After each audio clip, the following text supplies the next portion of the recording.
അമ്മയുടെ കയ്യില് 2000, നിന്റെ കയ്യില് 800. അത് ഞാൻ നിനക്ക് തരത്തില്ല. എന്താ തരത്തില്ല? നിനക്ക് എന്തുമാത്രം ഞാൻ തന്നത് എന്തെങ്കിലും നീ തിരിച്ചു തന്നിട്ടുണ്ടോ? അമ്മയുടെ മോളല്ലേ ഞാൻ. മോള് തന്നെ. മോളെന്ന് പറഞ്ഞ് എത്രയെന്നും പറഞ്ഞ് തരത്തില്ല. ഇത് എനിക്ക് വേണ്ടിട്ടല്ല, ഇത് സുനി ചേച്ചിക്ക് വേണ്ടിട്ടല്ലേ. കാര്യം എനിക്ക് വയ്യ. ഞാനൊരു കാര്യം, അമ്മ ഈ പൈസ കൊടുക്ക്. എന്റെ പൊന്നമ്മ ചേച്ചി കൊടുക്ക്. 2000 രൂപ ഞാനല്ലേ പറയുന്നത്, കൊടുക്ക്. അത് ഞാൻ വാങ്ങിച്ചു തരാം. അമ്മ തരും. അല്ലെങ്കിൽ എനിക്ക് പുറത്തോട്ട് ഇറങ്ങാൻ പറ്റത്തില്ല അമ്മേ. ഇപ്പൊ 2000 രൂപ അമ്മയുടെയും 800 കൊടുക്കുമല്ലോ. 800 രൂപ എന്റെ. അപ്പൊ 2800. ബാക്കി സുലു ചേച്ചിയോട് പറ 2000 രൂപ. കുറച്ച് പറ. സുലു ചേച്ചിയോട് പറ 2000 രൂപ. എന്റെ ശബ്ദം പോലും എനിക്ക് നഷ്ടം. എന്റെ ദൈവമേ, ദേ വരുന്ന റൊണാൾഡോ ചേച്ചാ ഇങ്ങോട്ട് വാ. ഒരു വികലമായ ശബ്ദം തുടങ്ങിയ എന്റെ ശബ്ദവും മുഖമൊക്കെ പോയിരിക്കാണ് അച്ചാച്ച. നല്ല മുഖം അതേപോലെ ഉണ്ടല്ലോ, എന്ത് രസം കാണാൻ. അതെ, അവിടുന്ന് വന്നപ്പോ ഒരാളെ കണ്ടായിരുന്നു. പെണ്ണ് വെച്ചോണ്ടിരിക്കുന്നത്. അതിനോട് വർത്താനം പറഞ്ഞാലും കിടുങ്ങാനൊന്നും പോയില്ലല്ലോ. അതിനോട് ചോദിച്ചു തങ്കം ചേട്ടത്തി ഉണ്ടോന്ന് ചോദിച്ചു. ഞാൻ പറഞ്ഞ ഇവിടെ ഉണ്ടായിരുന്നു, ഞാൻ പോയപ്പോൾ ഉണ്ടായിരുന്നു പറഞ്ഞു. അത് കുഴപ്പമില്ല, പോയപ്പോ ഇവിടെ ഉണ്ടായിരുന്നല്ലേ പറഞ്ഞത്. നിനക്ക് ഈ മോയെ അടച്ചൊന്നിരിക്കാൻ പാടില്ലേ? അച്ചാച്ചനെ പറയണ എന്തിനാ? അച്ചാച്ചനെ വല്ലതും അറിയാമോ? ആളുണ്ടോന്ന് ചോദിക്കും. വീട്ടിൽ അറിയാവുന്ന ഞാൻ ഉണ്ടെന്ന് പറയണ്ടില്ല. പിന്നെ എനിക്ക് തങ്കം ചേട്ടത്തിയല്ലേ. അയ്യോ, അത് തങ്കമല്ല, അതിലില്ല. തങ്കം ദേ നിക്കുന്നു. എന്താ അമ്മ എന്തേ പറയുന്നേ? ഇത് ലില്ലിപ്പെണ്ണ്, തങ്കം ചേട്ടത്തി. ഇത് തങ്കം ചേട്ടത്തി, ഇത് ലില്ലിപ്പെണ്ണ്.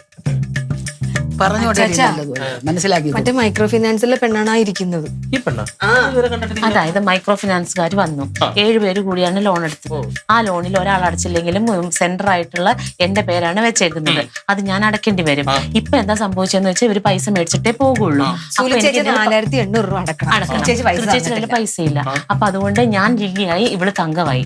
സുലിച്ചേച്ചി പൈസ അടയ്ക്കാത്തിട്ട് നിങ്ങൾ എങ്ങനെ ലില്ലിയും തങ്കമാവാ? സുലിച്ചേച്ചി അല്ലേ പൈസ ആരെടുത്ത പുത്തന് പിടിക്കുന്നത്? ചേച്ചിയുടെ അടുത്തല്ലേ പിടിക്കുള്ളൂ. അപ്പൊ ഞാൻ ലില്ലി ആയിട്ടുണ്ടെങ്കിൽ എനിക്ക് കുഴപ്പമില്ലല്ലോ. ആ പെണ്ണ് വന്ന് ചോദിച്ച് തങ്കം എവിടെന്ന് ചോദിച്ചപ്പോഴത്തേക്ക് പറയും തങ്കം പുറത്തു പോയി.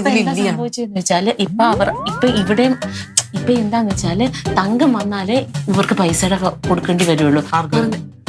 ഈ മൈക്രോ ഫിനാൻസുകാർക്ക് തങ്കം വന്നാലേ തങ്കത്തിന് പൈസ ഉണ്ടല്ലോ. സുലിച്ചേച്ചല്ലേ പൈസ കൊടുക്കാവുള്ളേ.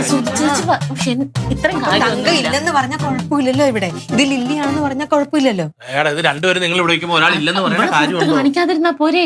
അതെന്തിനാ? ലില്ലിപ്പെണ്ണല്ലോ സെന്റർ, തങ്കം ചേട്ടത്തി അല്ലേ സെന്റർ. ഇത് കുളമാകും. നീ ഈ വീട്ടിലുള്ളതല്ല.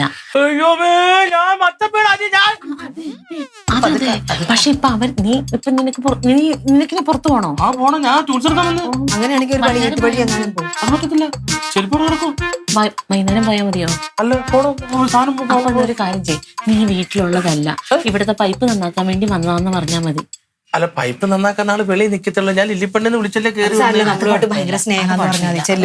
ഞാൻ പറഞ്ഞോളൂ, എന്നോട് ഭയങ്കര സ്നേഹമാണ്. ഒന്നും അച്ഛൻ ഒന്നും പറയണ്ട, കയ്യിൽ നിന്ന് പോകും. ഇതിലാരാ തങ്കം ചേട്ടത്തി? ഇതാണോ തങ്കം ചേട്ടത്തി? ഇതാണോ ലില്ലിപ്പെണ്ണ്? ഇത് തങ്കം, ഇത് ലില്ലി. മനസ്സിലായ?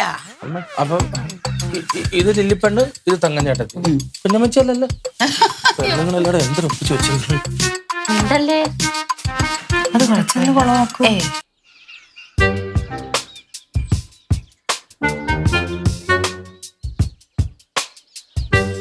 അതെ, തങ്കം ഉണ്ടോ?